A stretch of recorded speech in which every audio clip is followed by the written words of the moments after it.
Hi, welcome to SimplyNAS Media. Today we're going to take a look at the Synology DS1815 Plus. This unit is an 8-bay desktop unit.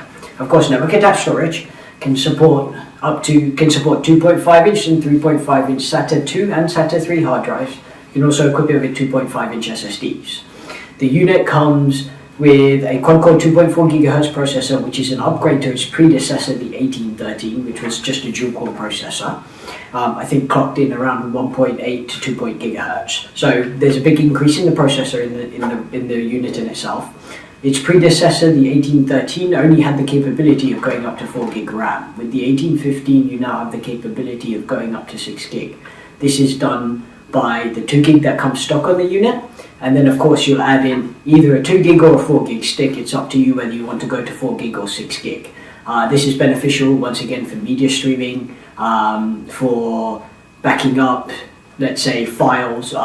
It just helps with general buffering and the overall transfer rate on the NAS. That will be the case for any type of RAM on any kind of NAS. The other advantage here is, of course, the 1815, rather than having to buy another NAS when you run out of space on the 1815, it can support up to 2 DX513s. With 6 TB hard drives, that gives you whopping capacity now on just a small NAS. It's a keen, affordable NAS with the ability to daisy chain 2 DX513s. This allows you to expand and scale your NAS quite easily and happily. You can of course bring it into the current RAID group or create a whole new RAID group and decide how you're going to work with your storage there. The NAS also has the capability of being an IP SAN via iSCSI. You can use an iSCSI initiator and connect it to, let's say, a Windows server or any type of SAN for that matter, as long as the SAN in itself has an iSCSI initiator. This will allow you to show, rather than work over the network, will allow you to show the DS1815 as a local drive on a server. Just speeds up connection because then you have a direct connection as opposed to over the network. The unit supports VMware and Citrix. Most Synology units are now authorized for VMware and Citrix, so it works absolutely fine with your current infrastructure. You would just add this on as data storage. And the other advantages are, of course, you have your Synology hybrid RAID, which no other manufacturer does aside from Synology. It allows you to mix and match hard drive sizes. So let's say we start off with 4 3 TB drives, later on down the line 6 TB drives are more affordable. You can carry on without needing an expansion unit, without needing to create a whole new RAID group, and just expand on the fly on your current volume with the new hard drive sizes. Synology achieves this by their algorithm on the SHR, which basically makes a 4 TB and a 5 TB drive, each 4.5 TB, so the NAS, the RAID array in itself can compute and work with it in the same array. It's a pretty quiet unit, so nice to have in the living room as well. It doesn't make too much noise. Just has a 24.3 dBA rating. Of course, that also depends on what hard drives you get in. If you get low power hard drives, you'll probably hear them churn a bit more, as opposed to a 7200 RPM drive, because they have to do less work. Hard drives, of course, again, performance. The more hard drives you have, the more IOs you can get out of the NAS. The NAS in itself, if we give you a second, we'll take a look. The NAS in itself comes equipped with 4 RJ45s. These can audio link aggregation. You can bond them all 4 together. You can do 2 and 2 and have failover. That way, if let's say one port goes down, you're able to bring over the second port without you needing to do anything. It'll seamlessly fail over within itself. You also have 4 USB 3.0 ports. This is for ease of use. Basically, you can connect a USB keyboard and mouse and use the console view if you'd like. The other advantage of the USB ports, you're of course using external drives. Again, these aren't USB hosts. They will not expand your storage by adding USB drives in. It's merely there for you to either back up the NAS to an external drive or back up an external drive to the NAS quite seamlessly without having to go through a PC and doing any type of drag and drop method. Aside from that, you have your 2 fans at the back, your power port, and then at the bottom here, you have, this is your main eSATA connection. The eSATA connection is not for a hard drive as opposed to what we're used to on a NAS.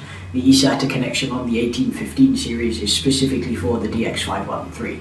I did mention that you can add 2 DX513s, so basically one 513 will go onto this unit and the other 513 will connect to whichever 513 you've initially connected to the head unit. That's basically a daisy chaining method, allowing you to bring the whole NAS into one consolidated storage option.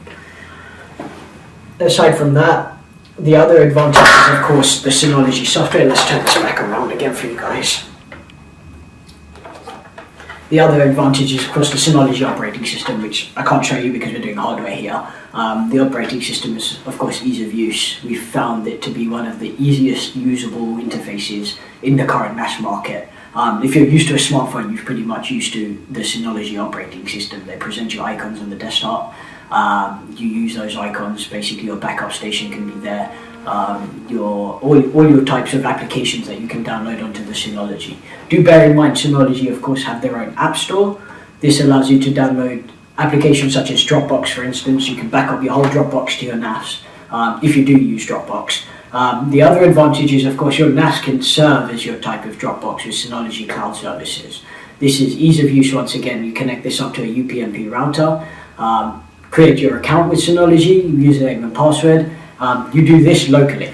Once that's done, Synology will start forwarding your information. You'll log into Synology's website and you can access your NAS that way. You'll also get a unique ID for your NAS, which you can put into any web browser. And of course, bear in mind, you also have applications on your Android, Windows Phone and iOS devices. This allows you to access your data on the fly. You can play music files as opposed to storing it on your phone and using up storage space on your phone. All your uploads can be done from your phone and back up to the NAS. This may be Android rather than iOS, as iOS is a closed platform, it doesn't allow it. But Android users can back up their entire data, their contacts, their phone applications, their content, their photos, etc. So all media, everything can be backed up. That's nice for when you're on the fly and you don't really have any type of connection to the NAS. Aside from that, the 6 gig of RAM is important. You can also, this NAS also supports SSD cache. That's new with the desktop-based Synology units. So you can do 1 or 2 drives, take up a bay, of course. So you do lose storage space, but keep in mind, of course, you can add a DX513. This will allow you to add extra RAM power to your NAS. SSD cache works with front-end applications. So SSD cache is great if you're doing any type of VMware, any type of Citrix, any type of Zen server. The NAS can't host your VMs. It basically is there for you to use your server and actually connect up to here and use it as data storage. That way, expensive servers, you don't have to fill them up with data. This is a more inexpensive solution for you to do that. For home users, this is great in terms of media streaming. Gives you plenty of storage room, especially because they're compatible with 8 terabyte drives now. So plenty of storage room to do any type of media streaming. It supports all the way up to 1080p Blu-ray streams. You can rip DVDs directly. It'll support subtitling as well with the SRT files.